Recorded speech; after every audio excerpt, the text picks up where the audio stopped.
Donc, on nous demande d'identifier les fonctions exponentielles de base Q.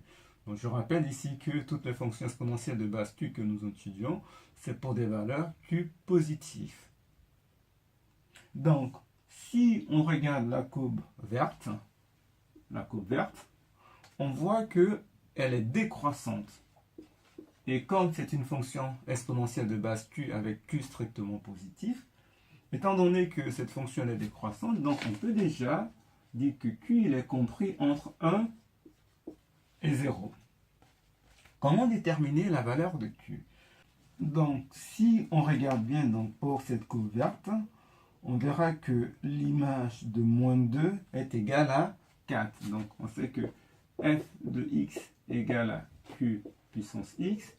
Et on a f de moins 2 qui va donc donner q puissance moins 2. Et on voit que c'est égal à 4 d'après le graphique.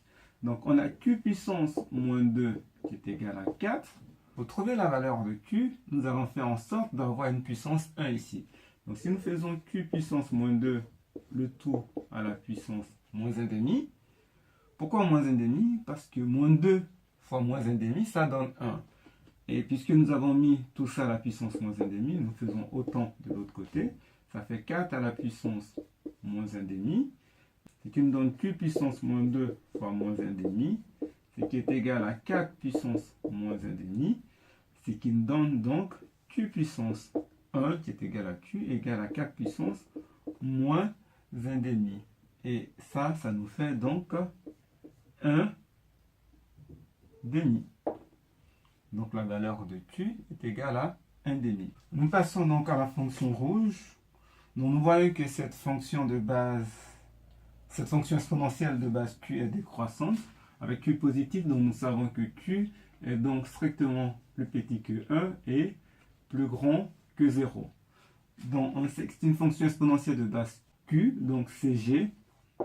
Donc ça veut dire que g de x est de la forme q puissance x. Lorsqu'on regarde le graphique, on voit bien que g de moins 1, qui fait q puissance moins 1, c'est égal à 4. Donc g q puissance moins 1 est égal à 4. Or, q puissance moins 1, c'est l'inverse de q. Donc si l'inverse de q est égal à 4, ça veut dire que q est égal à 1 quart. Vous pouvez procéder ainsi, ou bien faire aussi q puissance moins 1, le tout à la puissance moins 1, égale à 4 à la puissance moins 1. Donc vous avez moins 1 fois moins 1, ça fait q puissance 1, qui est égal à q. Ça fait 4 puissance moins 1, qui est aussi égal à 1 quart. Donc vous voyez que les deux méthodes, ou bien les deux raisonnements, conduisent au même résultat.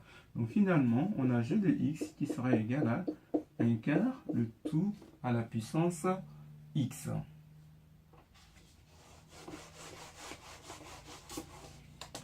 Donc nous arrivons à la courbe noire, CH. Donc ici, nous voyons que CH, elle est croissante, donc Q sera strictement plus grand que 1. Lorsqu'on regarde la courbe, on voit que H de 1 est égal à 3. Comme H de x est une fonction exponentielle de base Q, donc H de x va s'écrire sous la forme Q puissance x. Or, H de 1 c'est égal à Q puissance 1, c'est égal à 3. Q puissance 1, c'est Q, donc ça implique que Q est égal à 3. Finalement, on obtient H de x qui est égal à 3 puissance x.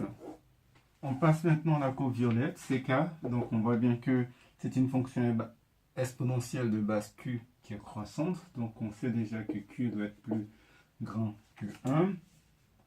En regardant le graphique, on voit que K de 2 est égal à 3. Donc K de 2 est égal à 3.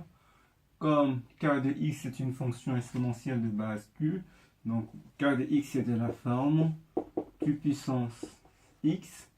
On remplace x par 2, ce qui nous fait K de 2 égale à Q puissance 2. Et ça doit donner 3. Donc Q puissance 2 égale à 3.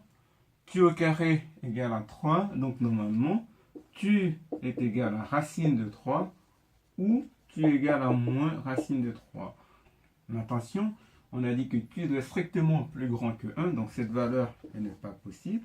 Donc Q est égal à racine de 3. Donc finalement...